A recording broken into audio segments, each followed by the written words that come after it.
I look down at my hands, twirling them, observing them in a new light. Everything is brighter, clearer, more intense. 2 hours ago, I emerged from surgery. I sit in the same chair where I passed out, allowing the Rindian scientists to continue their barrage of tests on my body. First, they examined my enhanced muscles. Then they measured my reaction times, noting the strengthened synapses in my brain. An electric charge courses through my veins, making me feel like I could run a mile in under 2 minutes. In reality, it's under a minute and a half. They tested that too. Final enhancements are bonding, a voice says through the sterile white light. Victor, another voice calls, closer to my right ear. My hearing is flawless now. I detect every syllable, the slight inflection marking the speaker as alien. The Rindian long ago mastered our language, but their accent remains. It never bothered us. It was a triviality in the grand scheme of things. How are you feeling? I lick my lips. Like a new man, I reply. I crack my neck, feeling the strength of muscles now denser and stronger. When I was 22 and in the Marines, I was one of the strongest soldiers in my company. Now, I am exponentially stronger. In many ways you are, the voice says. Kalia, the head researcher of the Rindian and my closest ally among them, steps into view. She is one of the kindest beings I've ever met, despite pushing me to my limits over the past 6 months. Whatever this enhancement is, they've kept me in the dark about its true purpose. The offer came through the U.S. government, with the Rindian proposing enhancements. I volunteered without hesitation. When the Rindian arrived on Earth 17 years ago, fear gripped humanity. World militaries braced for war, nuclear tensions soared. To everyone's relief, the Rindian came in peace, just as their stories foretold. They shared their knowledge, culture, and people. We've coexisted harmoniously ever since. The Rindian aren't so different from us. They are shorter, with spindly arms ending in 7 fingers. Their green skin absorbs nutrients from light, akin to Earth's plants. They are a peaceful race, and their laughter, reminiscent of a cow's moo, always amuses me. Kalia, in particular, has become my best friend over these months. Funny how life works. Are the optic enhancements comfortable? Kalia asks, her voice gentle. With these new eyes, I can see the pores on her skin where I couldn't before. Strange. Yeah, I'm good, I say. This is incredible. No pain in the back of your skull? No tingling in your neck? These are common side effects. Nope. None of that. Can I stand? Yes, but slowly. I comply, rising cautiously in my loose fatigues. Kalia raises her hand in front of my face, fingers flashing up and down rapidly. The Rindian possess incredible dexterity. Follow my fingers, she instructs. I do, my enhanced vision catching each movement with precision. I smile, marveling at my new abilities. Kalia lowers her hand. Very good. The bonding is complete. Congratulations, Victor. You are the first human to undergo the bonding sequence. You are now, for all intents and purposes, superior to your race. Physically and mentally. I raise an eyebrow, crossing my arms. Speaking of those intents and purposes. Kalia looks down, hesitant. I have not kept these reasons from you out of my own volition. I want you to understand your purpose as much as you do. I sniff. Sentiment only gets us so far, Cal. You know that. She nods, and a door opens behind her. 2 Rindian, dressed distinctly from the scientists I've come to know, enter. Today you will understand, Kalia says. One of the newcomers steps forward. Victor Arnett's son, he says. This one's a male, or what passes for one in the Rindian race. Please come with us. I glance at Kalia, who offers a quiet hand on my shoulder. Go. You must. For us all. The Pevlizoshi, I say, struggling with the pronunciation. The Pevlizoshi. I sigh. The Pevlizoshi. Then I whistle. Damn, Riga, that's a mouthful. It is difficult for humans, yes, Riga replies. He's Kalia's boss, overseeing the program I'm part of, though I still know little about it. But what you need to understand about them is quite simple. A video plays, showing the Pevlizoshi laying siege to a distant planet. They obliterate it, storming with ease and slaughtering the inhabitants. From orbit, their starships bombard continents, raining fire on entire cities. We were too late, Riga says, watching the devastation. The Omen had been our allies for thousands of years. None survived. We failed them. Why are you showing me this? I ask, shaking my head. Is this why you enhanced me? Yes, Riga says. He stands tall for a Rindian, matching my height. We received word that they are on their way. We need to be ready to stand against them. His green eyes lock onto mine. Humanity needs to be ready to stand with us, or we will all be lost. Why are they coming? Here to Earth. What drew them? You did. Your race. You know my race has observed you for some time now, yes? Yeah. I heard that. Centuries ago, we classified your species as a Category AP race due to your unique abilities. We buried this information to protect the universe and keep you docile. But the Pevlizoshi uncovered it. They will come to destroy my people and enslave yours, using you as weapons of mass destruction unless we stop them. I process this, my enhanced brain working rapidly. You kept us a secret, I say. To protect everyone. But now, the Pevlizoshi know. They will come. We must be ready. I stand, squaring my shoulders. What is my mission? Riga meets my gaze. You are the first successful human test subject. You won't be the last. Your mission is simple. We lock eyes. Lead. To war. To war. Victor stood at the helm of the starship Kingston, his mind still grappling with the enormity of his mission. The Pevlizoshi were coming, and Earth's survival depended on his success. The ship hummed with energy, its sleek design a testament to the advanced technology of the Rindian.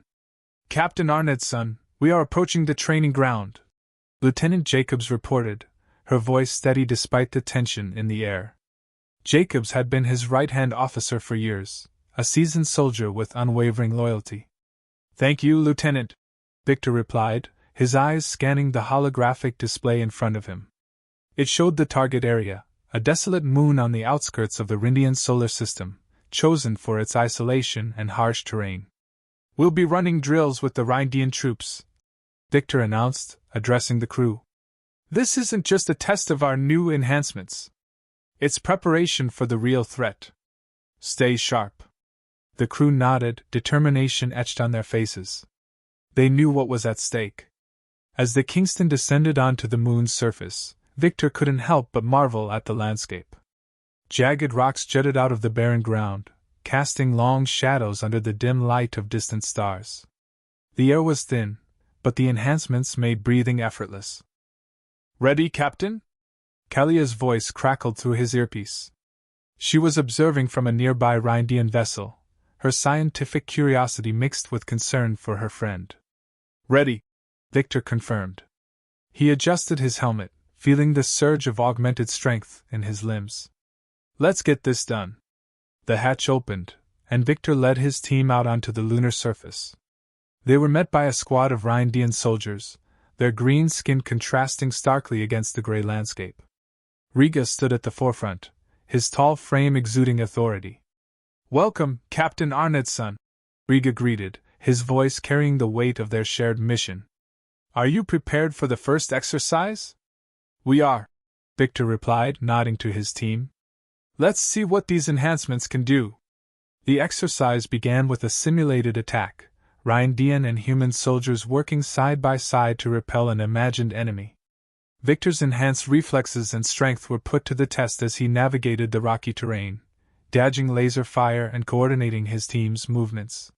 He felt the bond between the two species strengthening, their cooperation seamless. Move to the left flank, Victor ordered, his voice cutting through the chaos. Jacobs and her squad responded instantly, their synchronized movements a testament to their training. They pressed forward, pushing back the simulated enemy with precision. As the exercise continued, Victor's confidence in their abilities grew. The enhancements were more than just physical, they had sharpened his mind, allowing him to anticipate the enemy's moves and react with unprecedented speed. He could see the same improvements in his team, their performance surpassing anything he had seen before. "Hold the line!" Victor shouted, rallying his troops. They formed a defensive perimeter, their weapons trained on the advancing targets. The Rindian soldiers mirrored their actions, creating an impenetrable wall of firepower. The exercise culminated in a final assault, Victor leading the charge. He felt the adrenaline coursing through his veins as he surged forward, his enhanced strength propelling him with astonishing speed. The simulated enemy fell before him, their defenses crumbling under the combined might of human and Rindian forces. "Cease fire!" Riga commanded, his voice echoing across the battlefield.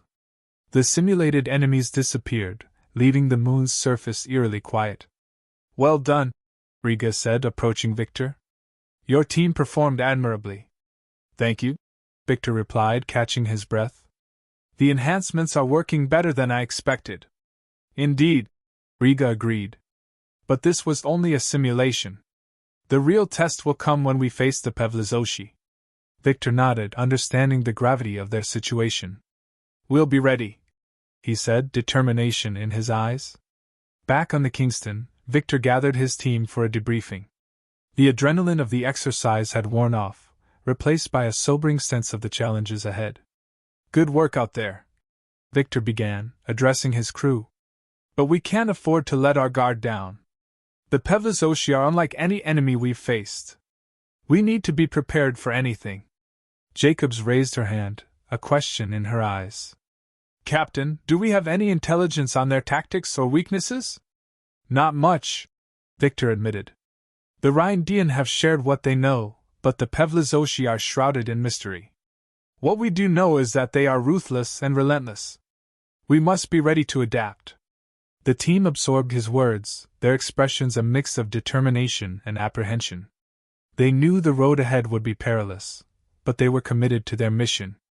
As the meeting concluded, Victor found himself alone in his quarters, the weight of his responsibility heavy on his shoulders.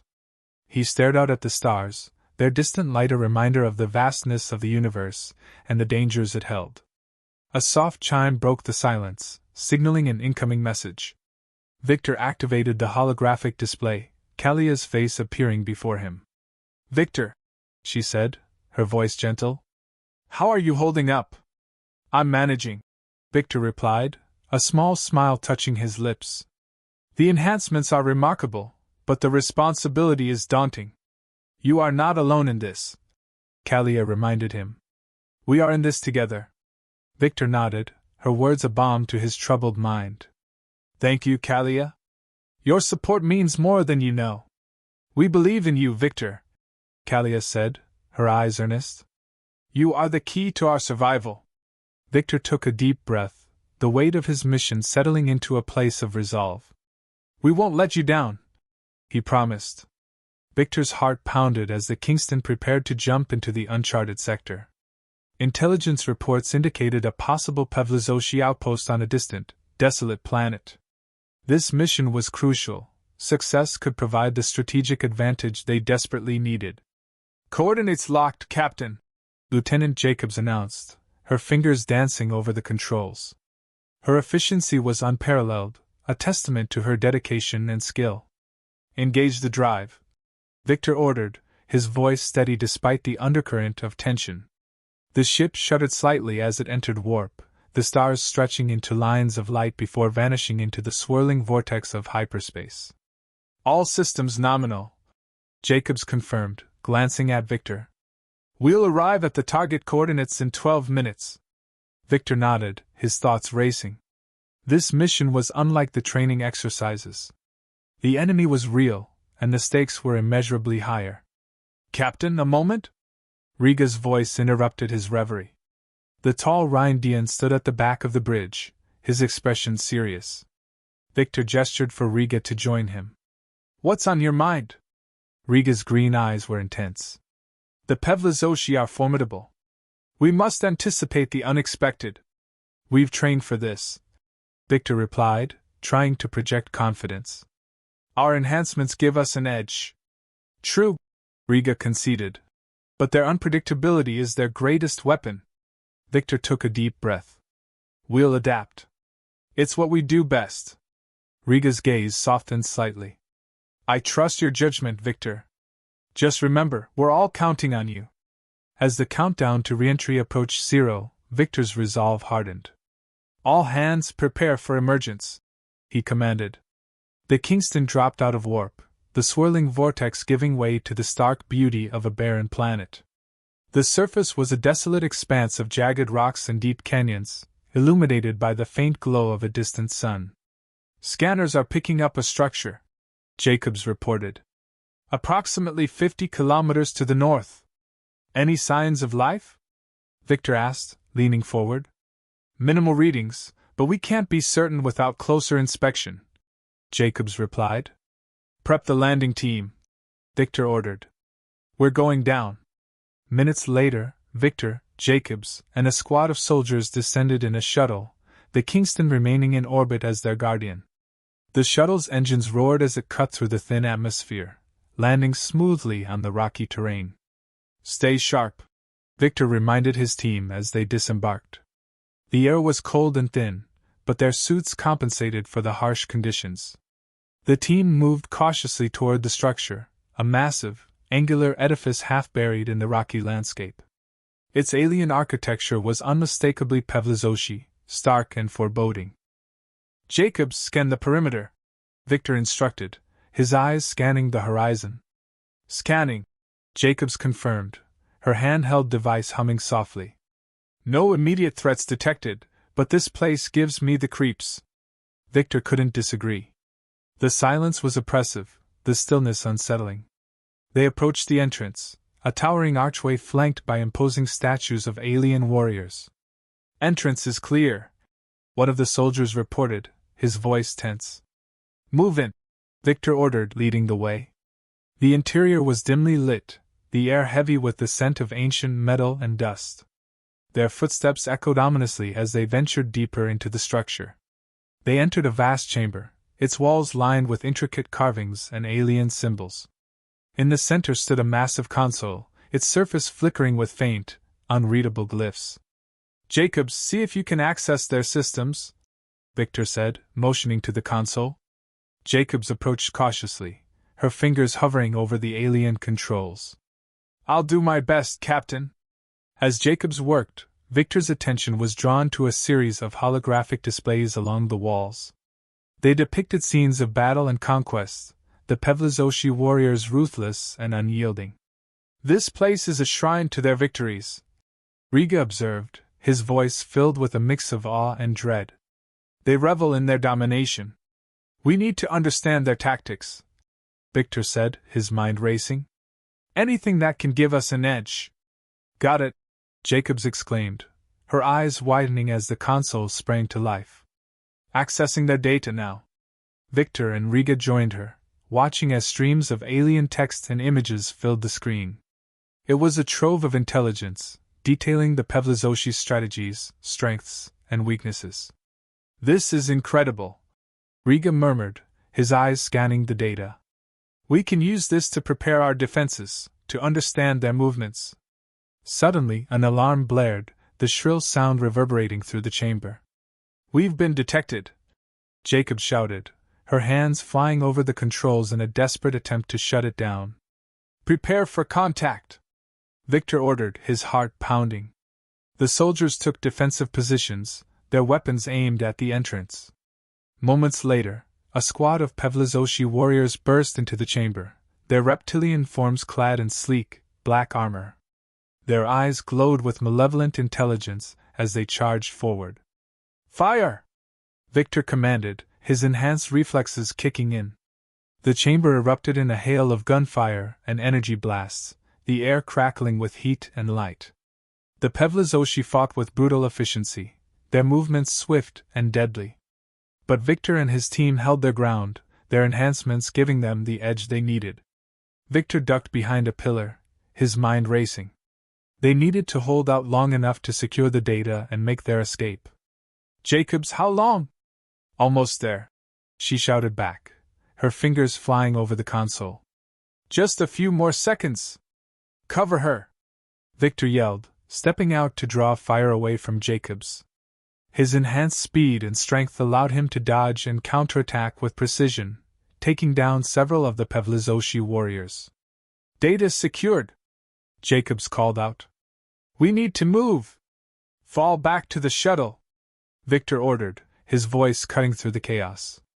The team began a fighting retreat, their movements coordinated and disciplined. As they reached the entrance, Victor glanced back at the chamber, now littered with the bodies of fallen enemies. This was only the beginning. The true battle lay ahead. Back on the Kingston, Victor stood on the bridge, watching the desolate planet fade into the distance. They had won a crucial victory, but the war was far from over. Good work, everyone, Victor said, turning to face his crew. We have the information we need. Now we prepare for the next step. Lieutenant Jacobs nodded, a determined glint in her eye. We'll be ready, Captain. Victor looked out at the stars, his resolve unwavering. The Pevlizoshi were a formidable foe, but humanity had faced insurmountable odds before. They would stand together, fight together, and they would prevail. As the Kingston set course for home, Victor couldn't help but feel a sense of anticipation. The battle for Earth was coming, and they would be ready. The fate of their world depended on it.